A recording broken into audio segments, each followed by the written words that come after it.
Welcome to Trust the Journey. I'm Melanie Curtis. And I'm Jason Moledzki. Our mission is to live, laugh, love, and learn together with you.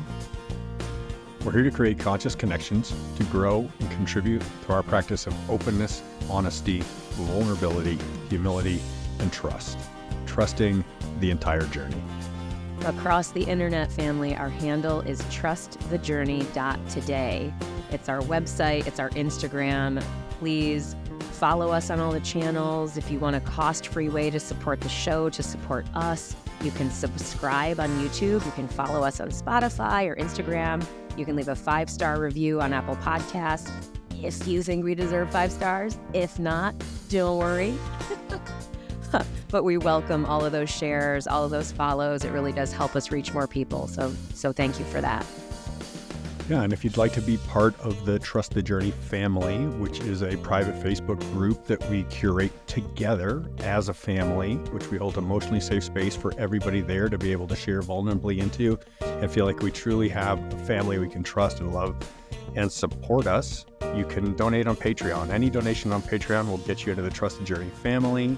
And you can find Patreon by just going to our website at trustthejourney.today and hit the donate now button on Patreon. Yeah, we're also hosting integration coaching circles. So that website is trustthejourney.today/integration. You can join the family and be a part of those things if you're donating at the $25 level, or you can join one-off and see if it's something that you want to be a part of. So yeah, check out that website. Join us anytime. You are welcome. And it's okay to dip your toe in and see how it feels for you. So in addition to that, we're looking for trusted partners to align our brand with. If you own a company or know of a brand that you think would be a fit for us, please reach out. Again, trustthejourney.today on Instagram, DM us there. That is usually the best way to reach us.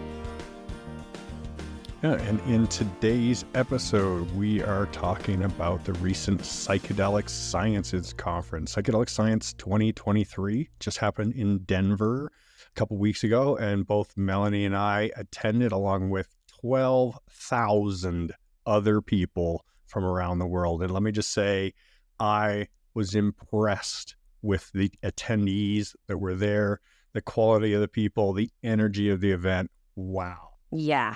Wow is right. I keep saying this is one of my main sharing points about the conference when people have asked me about it. And I'm getting a lot of inquiries, which is very cool in the sense that there's a lot of interest about this type of healing, these types of medicines, this type of growth. And so anyway, the biggest thing I keep sharing about the conference is it was powerful to be around thousands of people who have healing experiences of their own, which is what motivated them to be there, right? It's one thing for me to be like, whoa, I've shared on episodes all the time, of course. I've had profound, deep healing experiences. And that's a huge deal, of course, to have our own experiences. And then to have that magnified and amplified because so many other people have had these types of powerful experiences as well. It's just profound. It's like, whoa, type energy. Yeah, it was absolutely palatable in the air that the community that we were within, which pre-exists, and this is already a community, it was just a coming together of this community, and that there was a texture of, we're doing this together. There's a mission here. We all know why we're doing this. And it was very, very palatable. You could sense it with anybody that you interacted with, that everybody there was there out of curiosity, out of passion, out of wanting to listen, wanting to hear all the different sides and all the different stories and share where they're coming from and why they're there. It's so powerful. Yeah, absolutely.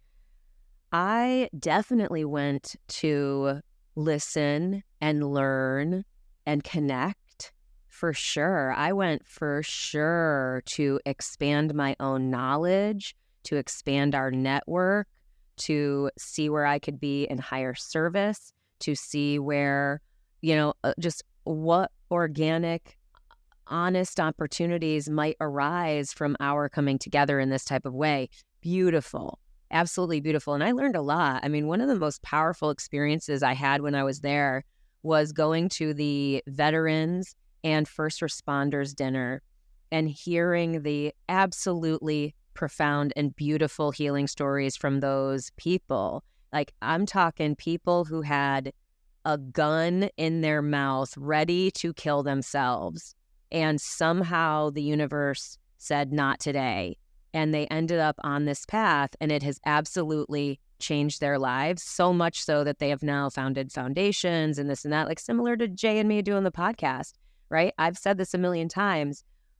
I am not a facilitator. I'm not a researcher. I'm not a shaman or what, all of those things. I'm not any of those things, right? I'm not a scientist, but I am a person and a public voice, and I have a platform where I can share stories so that people who also grew up in the age of Nancy Reagan, just say no to drugs, can start to reframe their perceptions of these medicines into the healing space and almost, well, not almost, but just if it's for them, open their mind to the possibility of this version of healing for themselves. That is why I care to be in service, is that it's healed and helped me so much that I want to do what I can within my skill set to be in service. That is telling stories, being a writer, being a public voice in this space and others. And so, yeah, it was exciting to be able to just simply own that's my role, that I don't need to be a scientist. I don't need to be a researcher. I don't need to be a facilitator or, that type of healing provider. You know what I mean? And I can still be in service. Yeah, 100%. What was really impressive for me making my way through the conference, I treated it a lot like a ceremony myself, where whenever I'm approaching something where I know that I have something to receive there, I try to just release my ideas of what the outcome might be, release myself from the attachment to the outcome, and just open myself to whatever may come to me. And this is something that I've put a lot of practice into over my life, to say, hey, it's not for me to predetermine what I'm going to get out of this. That's the ego talking, right? Like, I'm here to get this, right? This is very self-centric. And just opening up and saying, hey, I'm here to just be present, to just be myself, to just be who I am, and let my life story and my life experience be told without any fear and freely shared. And that in itself was incredibly liberating and incredibly powerful. If you don't know me already, I've got 35 years of experience in the psychedelic closet, right? Where that has had to be kept for the most part in quiet places, because a lot of the world has a lot of judgment about that. And one of the beautiful things about Colorado and Denver and Colorado specifically was Colorado has recently decriminalized all medicinal psychedelics. So psilocybin, DMT, iboga, all these types of things have been removed from the criminal area and are being looked at as medicines, and being able to refer to them that way and truly recognize that that's their value and that's how they're going to serve us going forward as a species, as a people, as a community, was incredibly liberating. And you could see it from talking to Navy SEALs, talking to senators, talking to pro NFL players and NBA players, talking to first responders, firemen and policemen and women, and everybody that you could think of, doctors, lawyers, scientists, the gamut was there. This was not a bunch of druggies hanging around talking about getting high. This is the smart people. These are the power learners. These are the people that get shit done. I'm talking senators and governors and big name podcast hosts and big name scientists that you all know, like Paul Stamets and Dr. Andrew Weil, and people just getting up there and packing theaters full of audiences to hear them speak. And Roland Griffiths, my gosh, what a powerful character, just impressive. Absolutely. Yeah, I echo every bit of that share. It is so... There's a lot that you just shared there, and I want to double tap on the surrender piece, because I do think there's something very important about that. It's the the double approach of what are the intentions that we're bringing, and I'm going to surrender to how that comes to pass, and if it comes to pass, right? That detachment from outcome is such a powerful skill, and it's so essential when we're talking about connecting in community and being in service. We might have ideas about what that should, quote unquote, should look like, and have judgments and expectations around that, or have attachment to the outcome. Oh my God, I want to get this person on the podcast, and that person I want to get a selfie with that person. Oh my God. And just like all these sort of lower level thoughts around what we need to get from something. Yeah, it's funny. The first day I was a little bit overwhelmed in a good way. Just like, oh my God, there's just so much opportunity. And I mean that in a positive sense of meeting people, connecting, and also just people doing amazing things that I want to learn about and maybe help them share about, and this and that and the other. And then the next day I was like, so here's part of it is, I went there, I was going of my own volition. This was, when I heard the Psychedelic Science 2023 conference was going to happen, I knew I was going to go because I want to be a part of this movement and in service to the movement, all this stuff, and grow and learn and heal, all the things. I basically immediately told Shannon, my best friend, who owns the Healing and Retreat Center, the Great Spirit Farm in Brooksville, and does this type of healing work. And I said, hey, I'm going to this. If you want to go to this, that'd be cool. No pressure, no worries, whatever.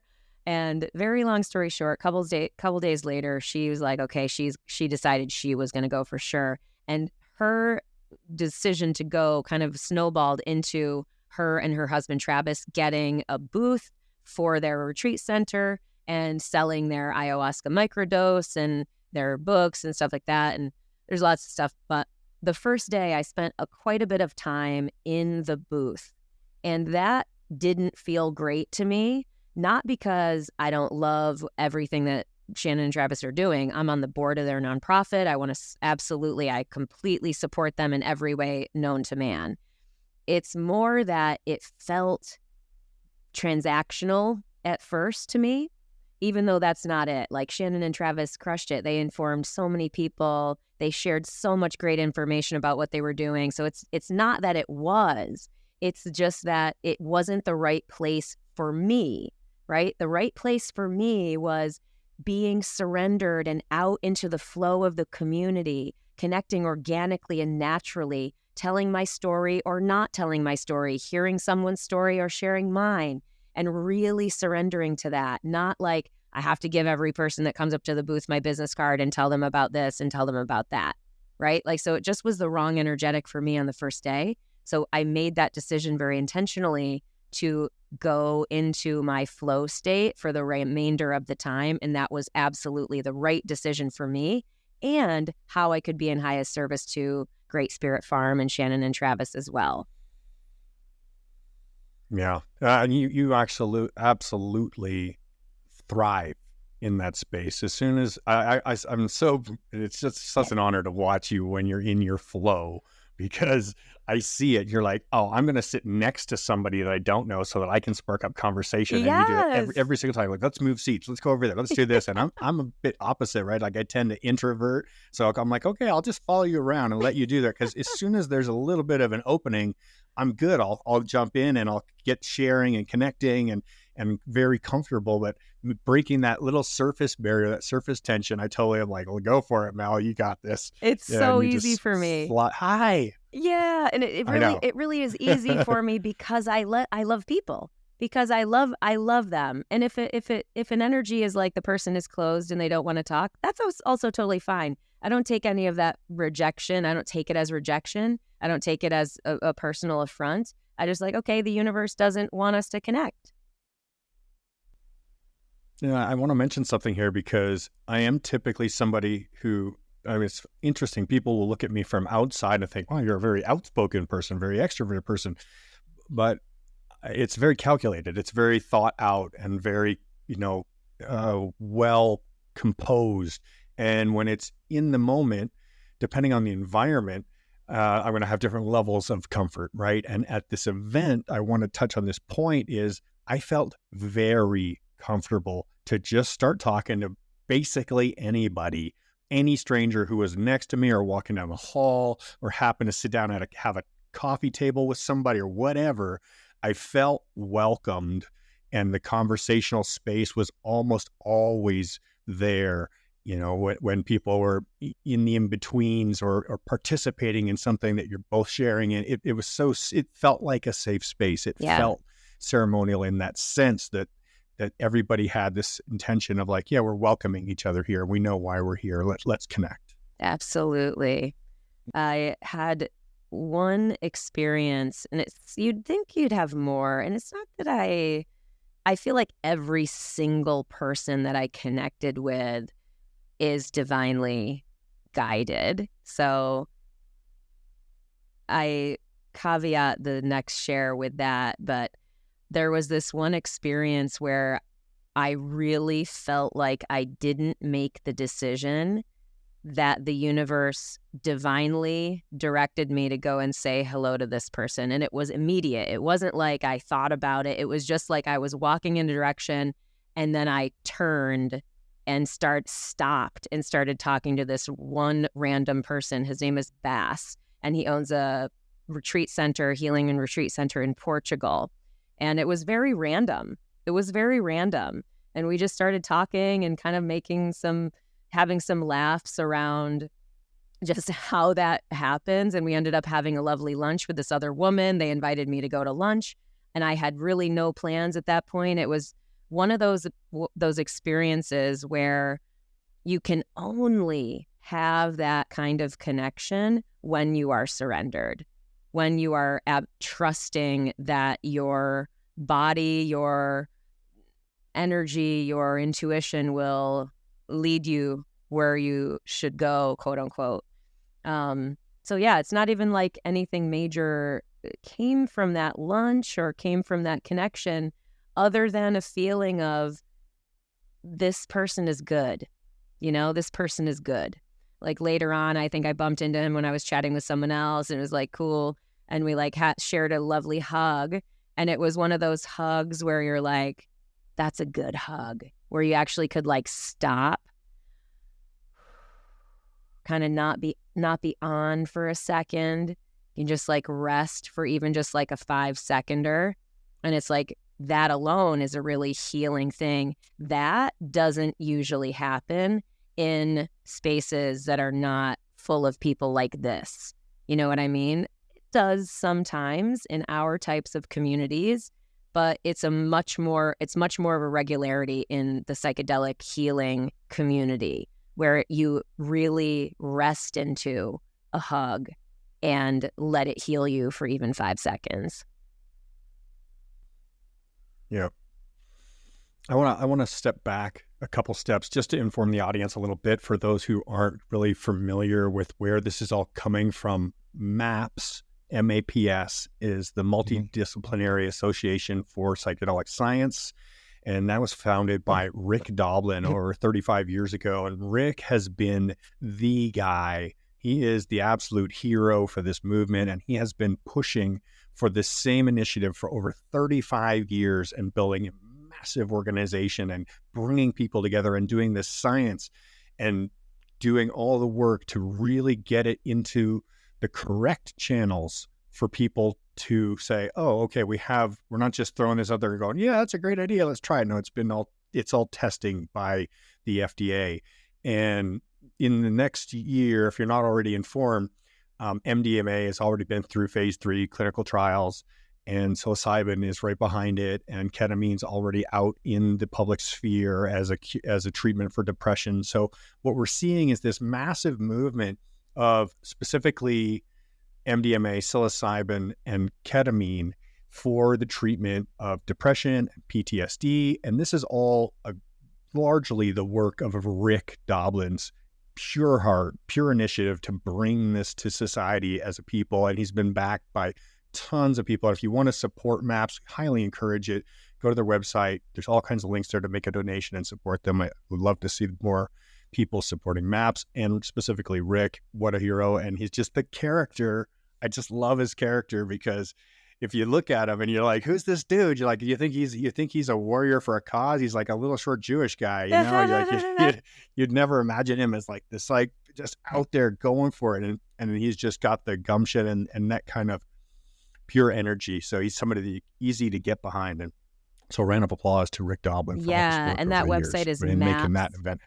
Yeah, and it's maps.org to go and check it out. It's a great resource to learn more about this stuff. But yeah, for sure, I've donated to MAPS in the past for sure, because I'm grateful for the work they're doing. Too. I'm so grateful for the work they're doing. It's somebody has to do it. And this is another thing that encouraged me about the conference, was seeing politicians from both sides of the aisle. Like, this is not a partisan thing. This is a humanity thing. It was so cool to see Bill Kelly. Gosh, what is that his name? Bill Kelly? Anyway, whatever. I can't remember his name. Yeah, I didn't see Bill Kelly. Whatever. I'll figure it out. But one of the sort of Republican senators was he gave such an amazing speech. And then of course you have the more liberal. You're talking about Steve Fernberg. No, I'm talking about someone else. Yeah, anyway, it's okay. It doesn't matter. Okay. But regardless, it was very cool to see both Republicans and Democrats, the really like the conservative and the liberal side of typical American politics coming really together and acknowledging that we are stepping away from that partisan politic thing, because this saves lives. This saves lives from even the mental and emotional health side of this conversation alone. This saves lives, period. Like, that's what I mentioned about the veterans and first responders dinners. It's clear that this type of healing work saves lives. And we haven't even started to touch on the side of the conversation about physical healing, because there's a whole thread on how psychedelics help heal people physically as well, from chronic pain and this and that. There's just so much here that I'm just thrilled to see that the leadership in our government is finally getting behind it. Yeah, there was Governor Rick Perry on the stage, Governor Jared Polis on the stage, and Senator Steve Fenberg all on the stage talking there together. And I was impressed. Steve specifically had a Rick Perry. That's the one I was thinking of. Steve, for me, was a great speaker.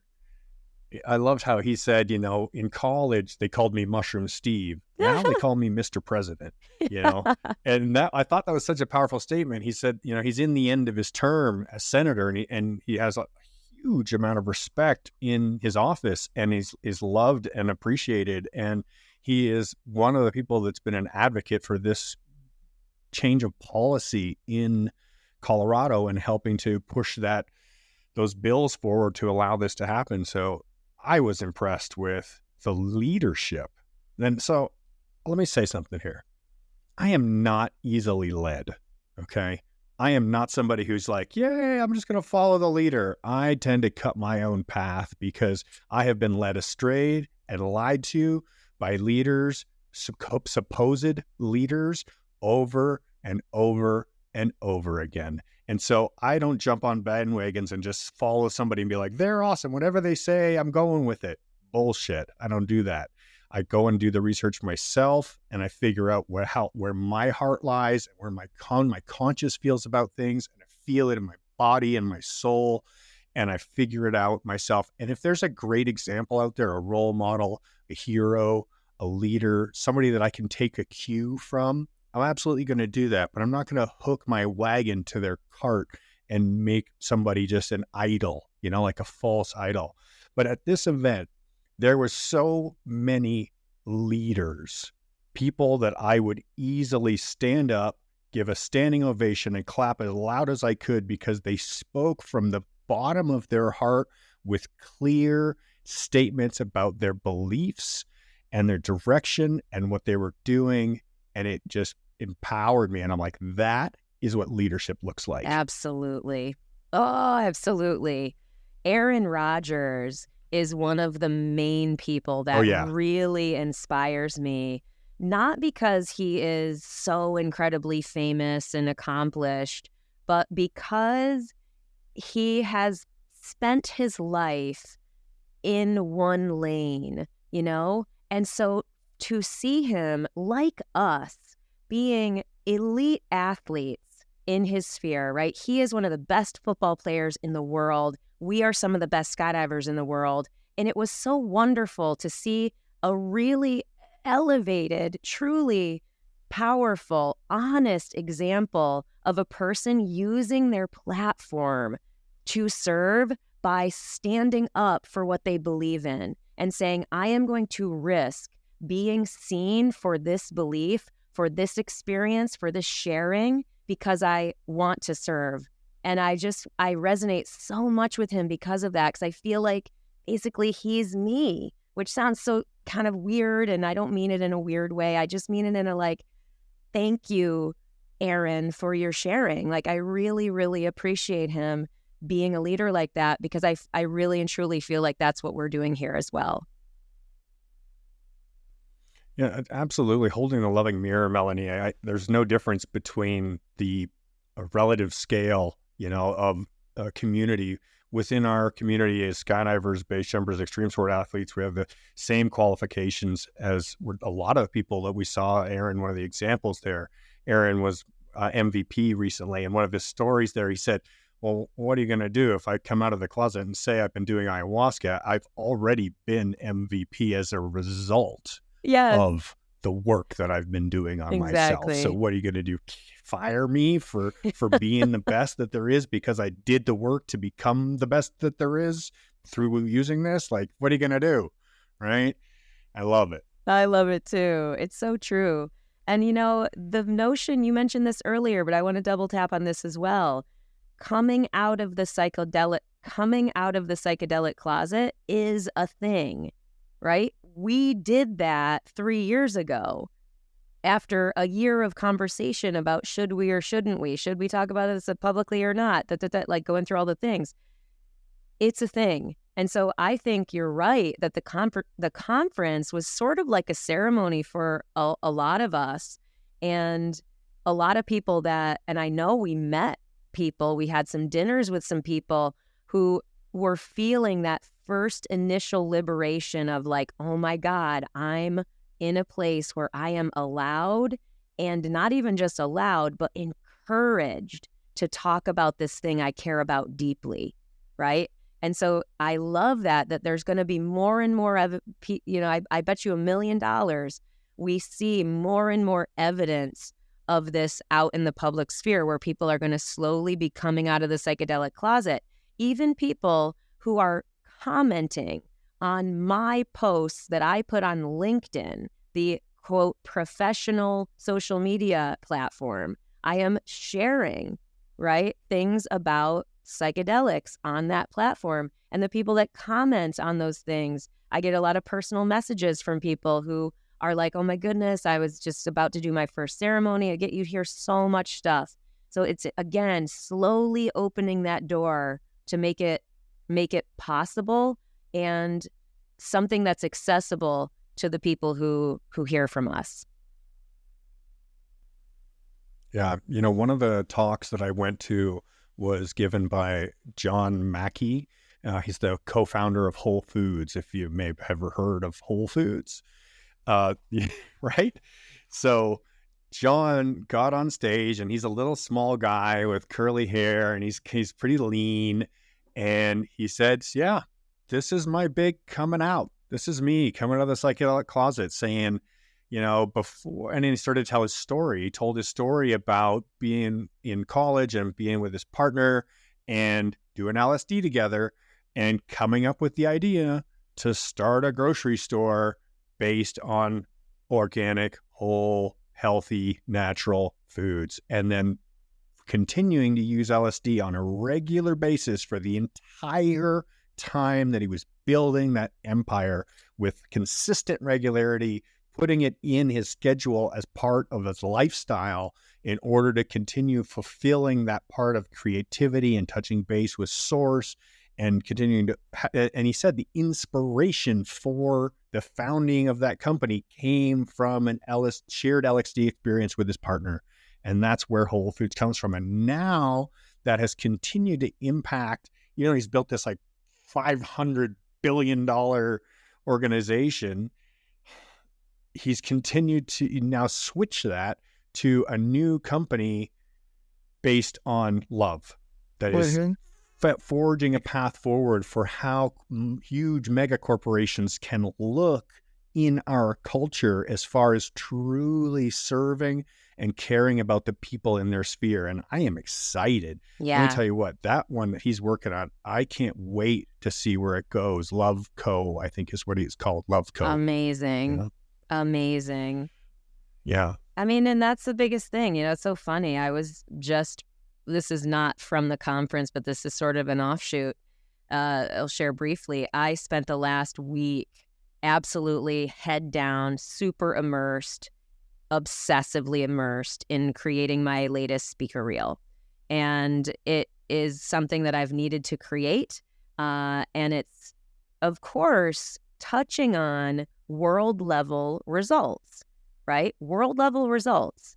And how does that connect to healing and love? And like how there's no way people really, really reach a sustainable level of world level performance. And I'm talking sustainable with fulfillment attached without having some kind of healing part of their journey. It's like really, in my view, absolutely essential. And so I really care about, for people who are, stuck in that type A, high achieving prison, that emotional prison that our soft centers are stuck inside, dying inside this really hard shell. That was my life for so long, right? And it's like, it's really cool to be around people who are the type A power players, change makers, that people are going to do shit, who also have this part of their journey have them understand how much the healing part of that journey is essential to actually elevating results. And so, like, listen, I'm not trying to be like, you have to get results and you have to go do this and you have to be world level, but it's more like there's a lot of people out there that elevate, quote, world level results in their mind. And I want people to understand that if you really want that, you have to think about this. Absolutely. There's something I want to pull back to that I think people need to continue to hear this. So a number of years ago, there was a research study down at John Hopkins University, and they're studying psilocybin.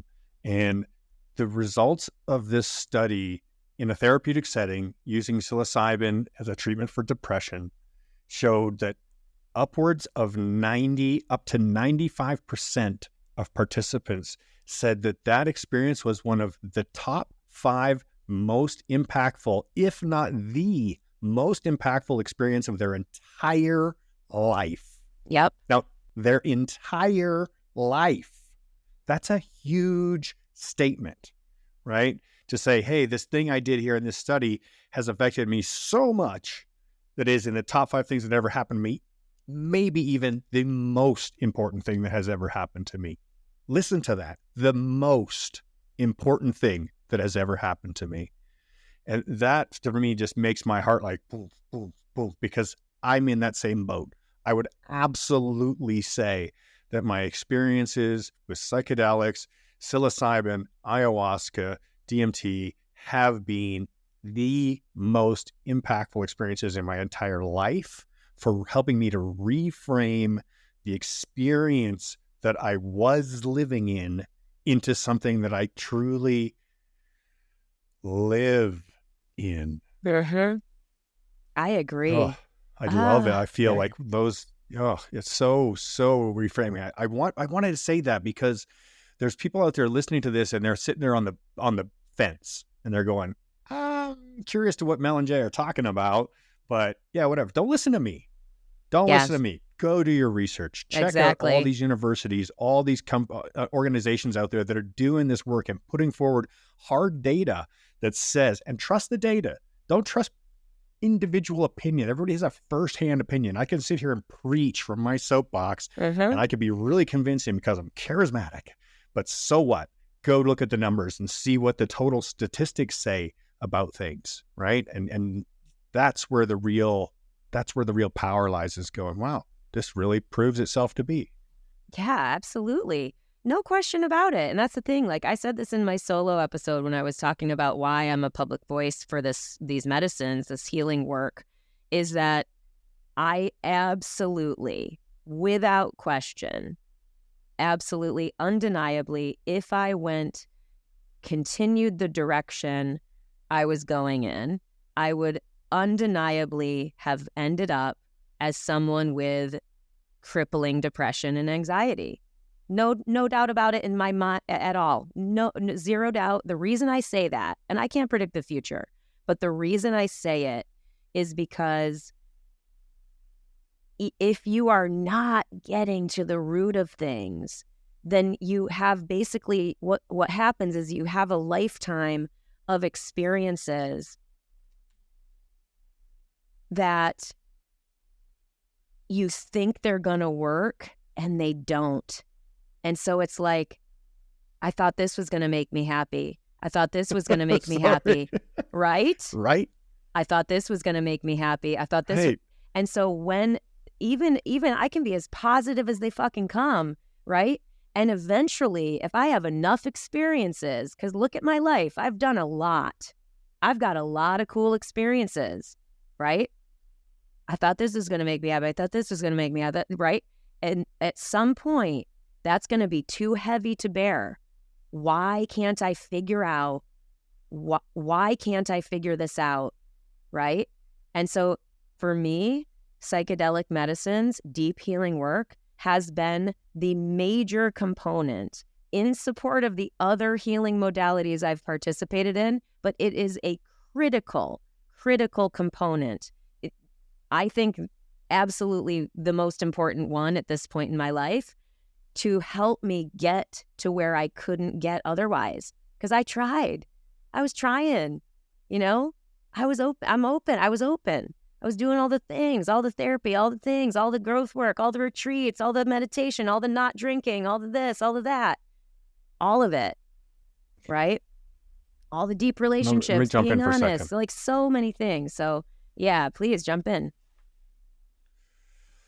You know why I want to jump in here is because we frame our life experience based on a point in history that has only just started to occur, right? We are only recently living in the communication era, the technological era, the industrial era. For millennia before now, we would be encountering these substances naturally in the wild, right? That would be a normal thing to happen. We would be foraging and we would go, oh, that looks delicious. I'll put that in my basket with all the rest of my mushrooms and berries and nuts. And whether that's, the man may be out to, traditionally or historically, the man's out hunting, the women are collecting all these things, and they're going to bring that home and we're going to eat that. It's going to be good. And that would have been a normal thing. And it's only recently inside of, especially inside of the last 50 years. Yeah. That this compounds that the hubris of man to say these plants or species are not allowed in our culture anymore. Right. That we're removing nature from our culture. The hubris is just appalling. It's just, I can't even believe that people will accept that a plant can be disallowed. Like, what the hell? Nature is our true self. We are nature. So we would have encountered these years ago, and this wouldn't have been something. This may be why it feels so missing to us. Like there's something missing, right? We go through our lives going, yeah, I thought this was going to make me happy. I thought that this partnership or this career or these children or this life or this vacation was going to make me happy. And we still left with a feeling like something's missing. And I wonder what that is. I wonder what's missing, right? Amazing. I want to kind of take us on a turn because I think part of what I want to do with this episode and reflecting on the conference is sharing about some of the people I did meet. You know, I can't not acknowledge meeting Caesar with Cultivating Wisdom. He's such a lovely person, beautiful energy, and he's out there in the world just doing his thing in terms of, I want to be a part of this. Microdosing mushrooms like changed his life.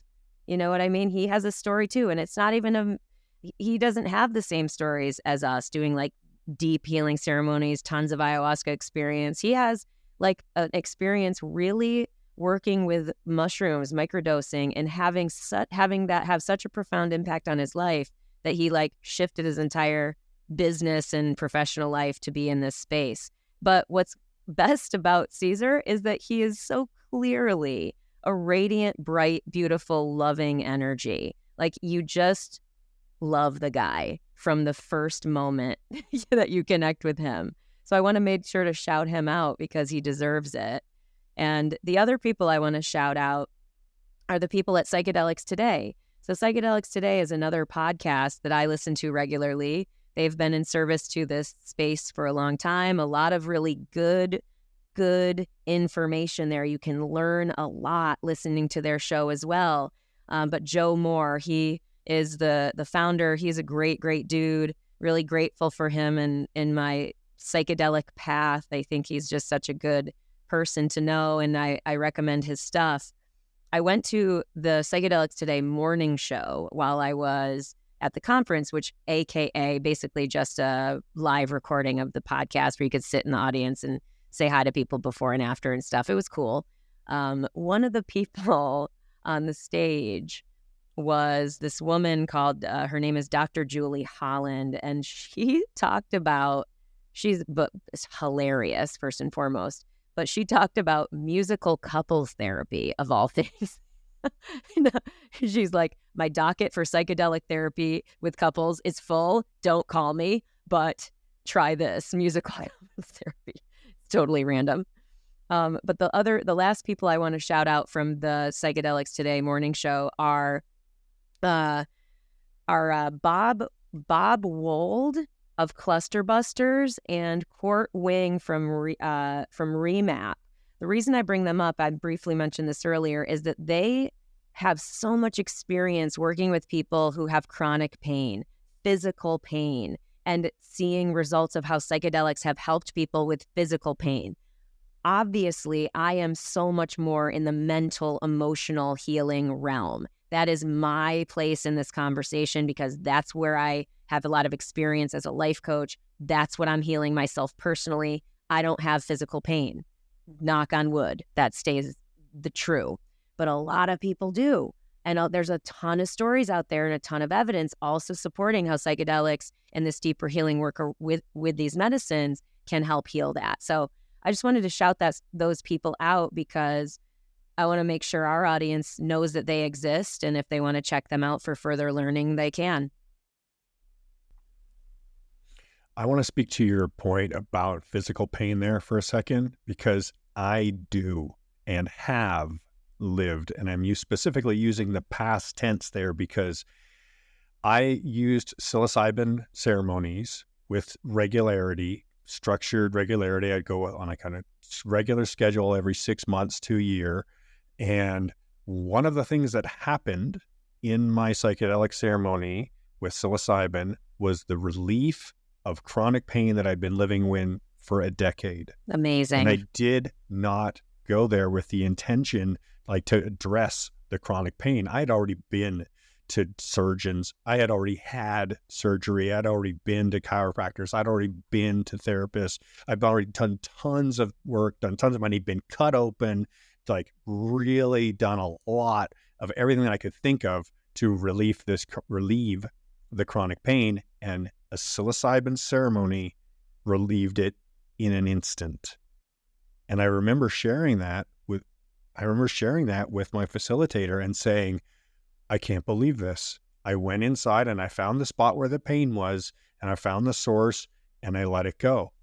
And it went away. And it's still gone away. And I was in so much pain. And now the only time pain comes is when I've truly aggravated something, when I've done something to cause myself a little overstress or strain. And now I'm not just living in chronic pain. I'm recognizing the appropriate amount of pain for an exertion level for somebody my age. And I totally credit psilocybin mushrooms to that. And so I speak to that personally to attest to it. And I didn't know chronic pain relief was on the list of potential things that psilocybin was capable of until after. And I went back and researched it, and I'm like, look, it's right there on the list. It says chronic pain relief. I want to jump in real quick and throw. Yeah. Yeah. I found my note from John McKee. Okay. Lovelife.com is his new business that he's starting. And it's a whole wellness center. So it's a tie between food and health and fitness all in one place together, like it should be.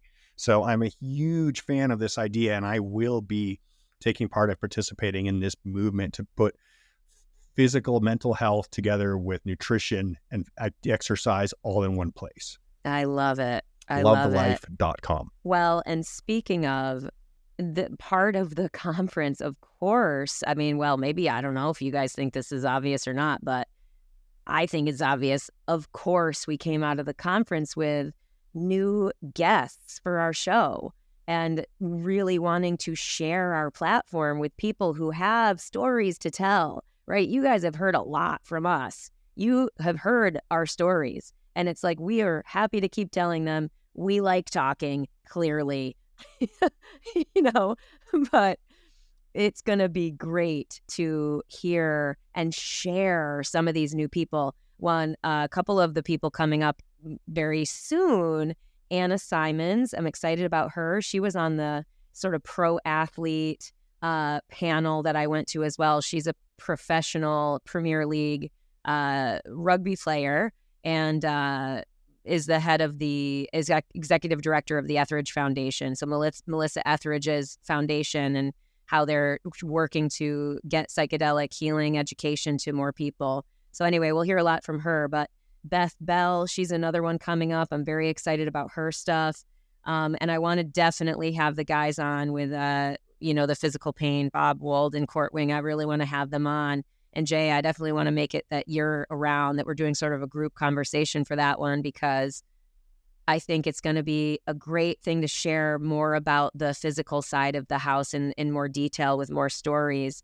But I'm excited, and I also saw people that I had seen at Trailblazers, and I reconnected. My friend Caitlin, I saw her. I saw other people that I had met already, and it's just wonderful to continue to nurture those relationships and see each other grow as we all grow as a collective.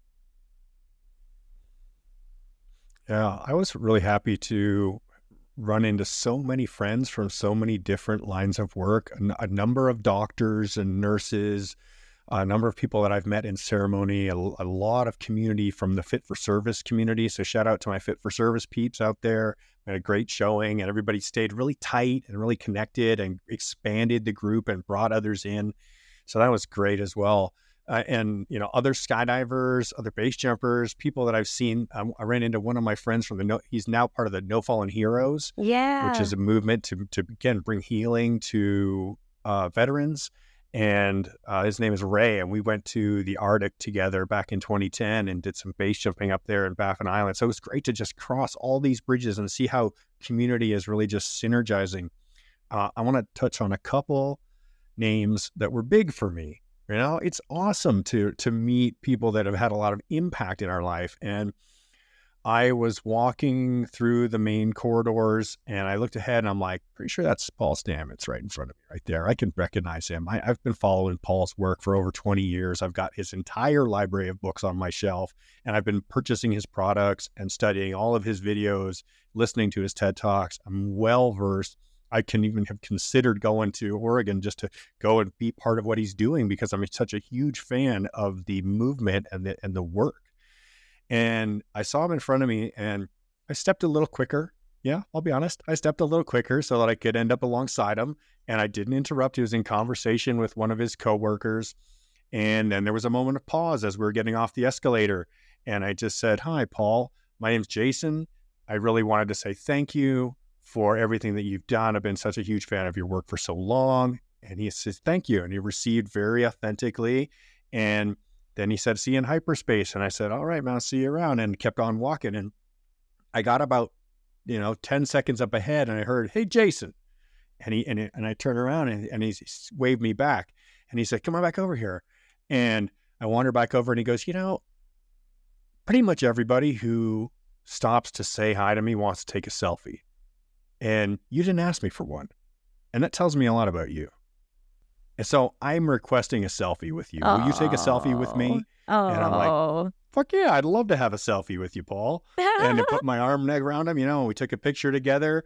And I said, "Hey, man, like, I'll try to find you at Burning Man. I'll look forward to seeing you around." And it was an authentic handshake and like a real recognition of soul to soul, like it's Yeah. about appreciation for each other and not about me wanting to get my moment and take my thing away from somebody. I Yep. want to give back to somebody and say, "Thank you for everything you've already given to me." Yeah. Right? You've already given so much to me, and it was a real great moment. And another one of those that was, that one really stuck with me. And I like, yeah, I'm sure that when we cross paths again, I'll be like, "Hey, Paul," and he'll say, "Hey, Jason, how you doing?" Yeah. I love And it. there's another one where I know that I'm going to run into the same person again.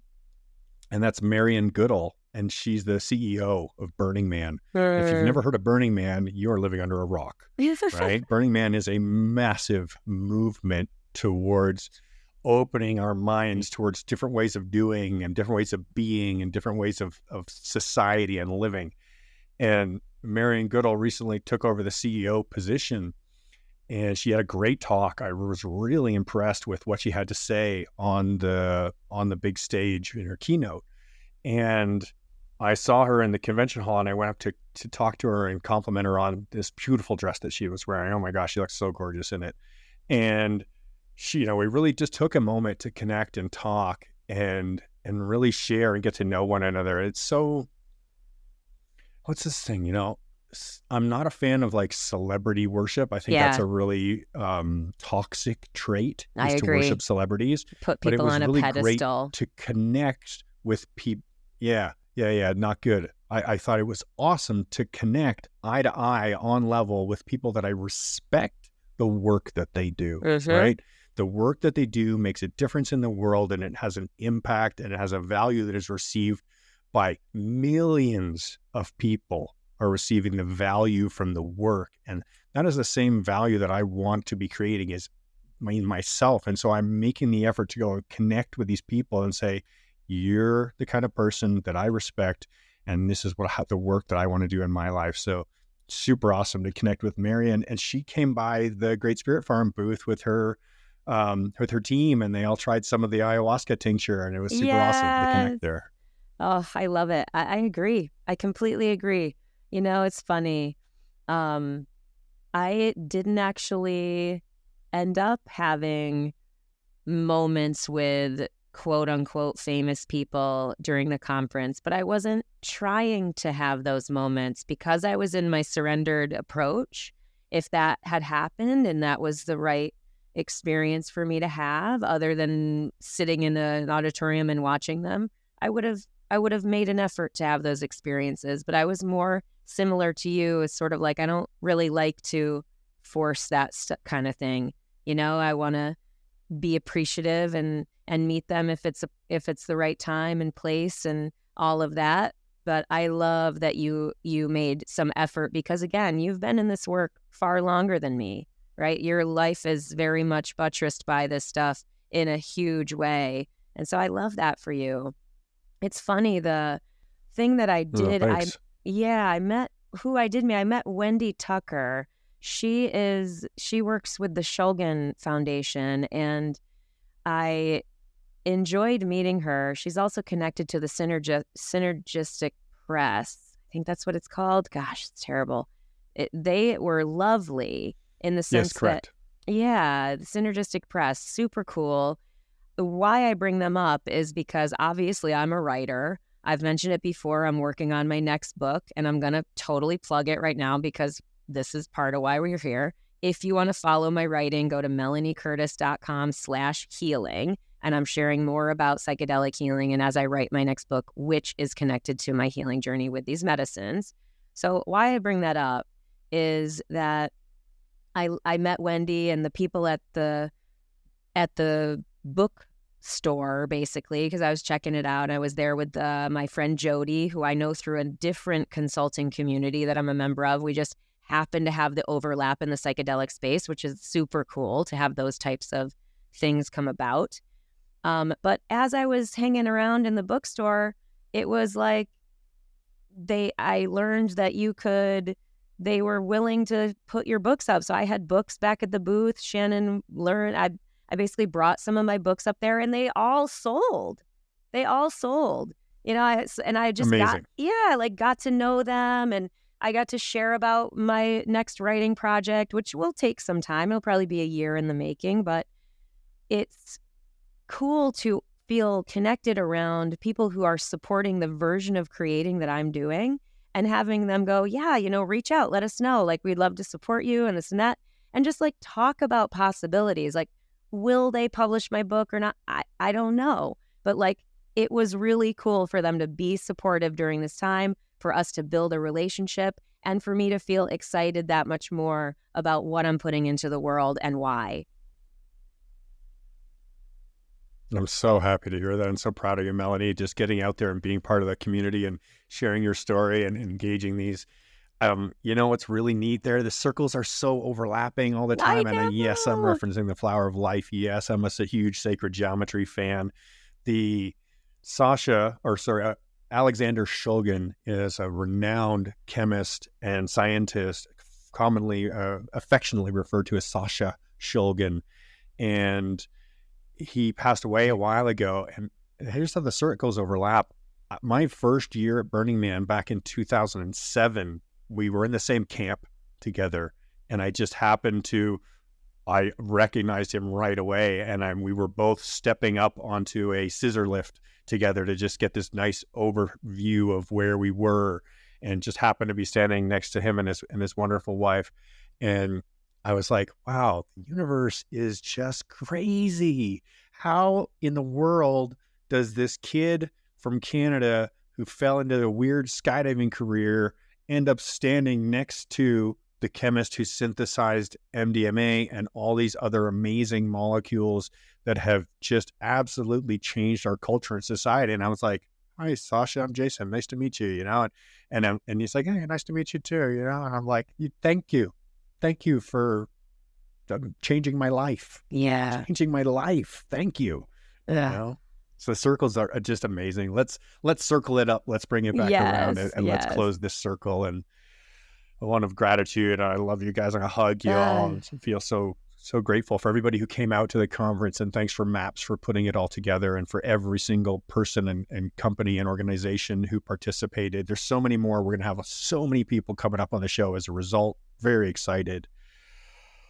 Thank you. Yes. Thank you. Thank you. Thank you, MAPS, but Rick, everybody that we met, everyone that took the time to talk to me, to connect with me, that sat next to me, that was on stage, that helped me learn something. The Zendo peer support whole day education session was absolutely incredible. I feel so much more equipped to be engaged with these medicines and in spaces with people doing this work. It's just phenomenal. And I am excited to see where things go from here as we all continue to ride this wave up and forward, because that really, really is what it feels like, the shifting consciousness of humanity. It feels like we're a part of that. And I'm thrilled to be a part of that. I'm thrilled you guys are here listening to this. Thank you for taking the time to listen to this. Thank you, thank you, thank you. It does make a difference. The more that even just one idea can grow into something that we don't know where it can take us. So it means something to us that you listen and learn through our sharing. So we love you guys so much. Of course, hit us up, trustthejourney.today if you have questions, if you want to connect more directly, we're there. Jay, anything else to add other than how much we love everyone? Yeah, if that's yeah, there's so much gratitude and so many connections there. If we ran into each other at the podcast, at the convention, and we shared, and you're like, hey, yeah, I'm listening to that episode now, and I remember meeting you. Yes. So, reach out and let's reconnect. I've got a long list of people that I'm going to be connecting to in the next coming weeks. Yes. And so closing the episode with a note of thank you for all the connection and all the communication and all the work. And if you would like to support the podcast, please push the subscribe button. It is really amazingly valuable to us. The silliest thing of just push subscribe. Thank you. If you do that on YouTube, on Spotify, follow us on Instagram, leave us a 5-star review on Apple Podcasts if you think we're amazing. And if you would like to share the podcast with somebody directly, send them an episode. You're like, I think this episode's good for my loved one, my friend, my family member. Send it to them. And if you want to make a financial contribution, we would absolutely love to receive that. You can send it to trustthejourney.today, PayPal, trustthejourney.today, Gmail, at PayPal. That's super easy. Or donate on Patreon and become a member of Trust the Journey family. We'd love to have you in our community. There's so many fun people in there, and that we want you to be part of that. Yeah, definitely. Trustthejourney.today/donation is an easy part of our website to make a one-time donation, because I know the recurring Patreon thing and joining a community isn't for everyone. So it's all there, but we so appreciate you. Even the sharing with loved ones makes a huge difference. So family, thank you for being with us. Stay tuned. All the good guests coming up, but Jay and I will continue to wax poetically for this time. Keep laughing, keep loving, and keep trusting the journey. Thanks, everyone.